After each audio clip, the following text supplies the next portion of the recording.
What's up, everybody? Welcome back to Miata Nails YouTube channel.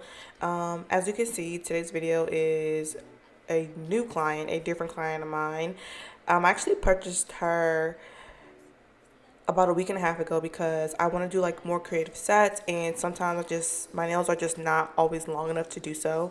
I'm currently like wearing super short nails because I had to go to New York. Well, I didn't have to go to New York, but I had planned a New York trip and I didn't get to do my nails. So I had to go super short and super quick. So I don't feel like taking my nails off. So I'm just going to do some fun little designs on this fake hand.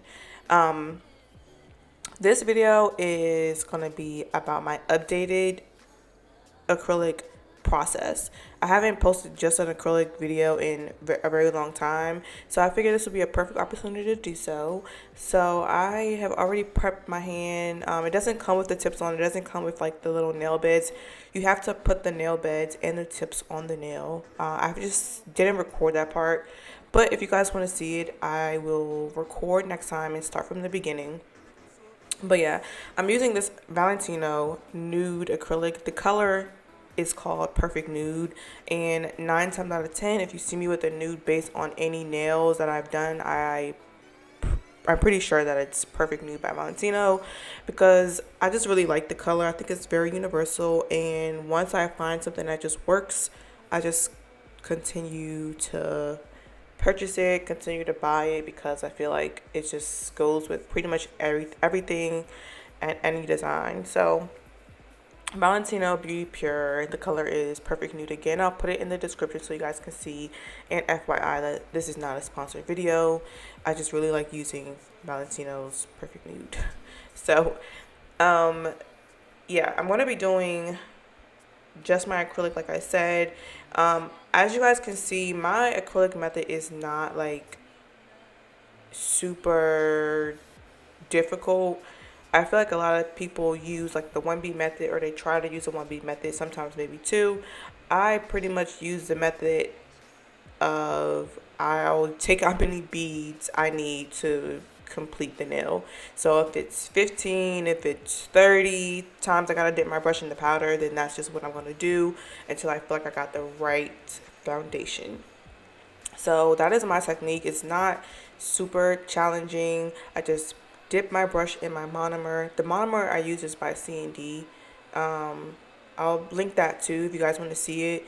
I use a C&D brand monomer, and my brush is from Sugar and Cream. I'll also link that if you guys want to know the exact brush that I'm using and the exact size.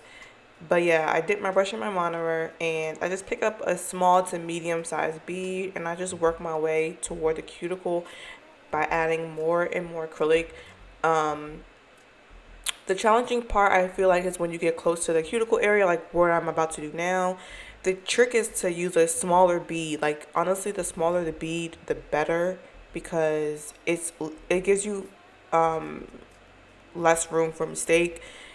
9 times out of 10, when you use a bigger bead towards the acrylic area, it's just going to run and overflow and overfill the cuticle, and then you have a problem because you can't let it dry like that. You kind of have to hurry up and move quick and let it and clean up the sides. If you don't clean up the cuticle area with the acrylic, then that is how you can cause lifting. So again, my recommendation is to just go take your time and use super small beads, and the more advanced you get, then you can like try to use bigger beads. But I always think the smaller the better, especially when you're learning. Um, so yeah, this is my updated routine. I'm gonna like probably stop talking so you guys can just watch the rest of the video because I really feel like there's not much more for me to say. And I don't want to just be like dragging this voiceover out.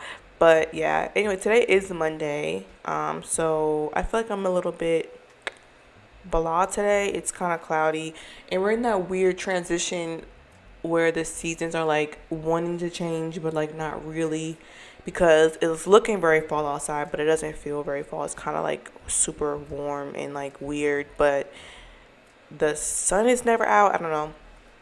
It's a really weird time, so I feel like my energy is like a little bit down, but I'm just trying to stay consistent, and I am really excited for fall. I'm excited to do like a bunch of October or Halloween sets. So prepare for those. I'm gonna probably be throwing videos out at you guys 3 times a week. My goal is to do Monday, Wednesdays, and Fridays for YouTube content. So yeah, I'll probably be having a video posted tonight because tonight is Monday. Yeah, I'll probably just upload this one, and then I'll start working on my next one that I want to get to you guys on Wednesday. And yeah, let me know if you are into Halloween sets, and let me know if you're into Halloween like decor. And if you plan on doing Halloween sets this season. So yeah, I'm excited. Stay tuned for those videos because they're coming at you soon. And yeah, I think the rest of this video, I'm just gonna shape my nails, and yeah. So maybe I'll come back when it's time to do the shaping.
Then dip me underway. Fill my mouth with flow. Hold me till I scream for air to breathe. And wash me over until my well runs dry. Send all your sins all over me, baby,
Okay, so now that I've laid my acrylic, I'm gonna go in with this 80/80 grit nail file.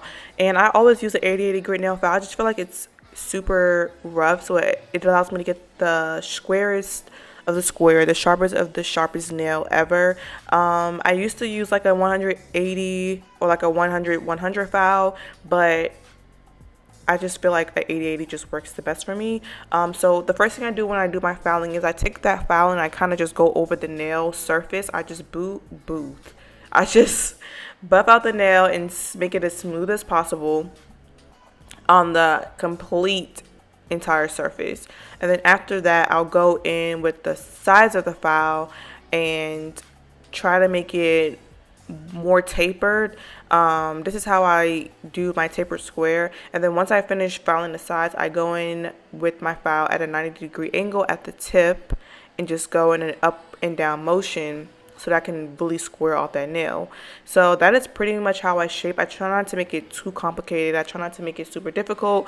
I use this method and technique for all of my clients, no matter when I'm shaping, because I feel like it just works the best. Also, make sure you guys are using a brush to brush off the dust while filing, because a lot of times when you're filing, the dust can like get in the way and you really want to be able to see exactly what you're doing. Sometimes the dust can just like cover it and, you know, so make sure you're brushing it away so you guys can see. So yeah, that is what I do. I take my file again, I go over the surface of the nail and just make it as smooth as possible. I prefer to do this with my hand file than my e file, because I feel like it's just more precise and it allows me more control without using that e file. So again, smooth out the nail and then go in on the sides, make it as square as you can, and then top it off with a 90-degree angle at the tip of the nail, and that is how I get the best square. If you guys want like a more in-depth detail of how I shape, just let me know in the comments and I will be more than happy to record a video for you guys on that. And yeah, that is pretty much this video. I am going to do a Halloween design, so if you want to see that design, make sure you guys stay tuned for my next video. It'll probably be going up on Wednesday, so just make sure you guys are on the lookout for that. And I'll have a few more Halloween tutorials coming for you guys. Just let me know which ones you want to see. And yeah, thank you guys for watching this video and stay tuned for my next one.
Another woman that could take your spotlight.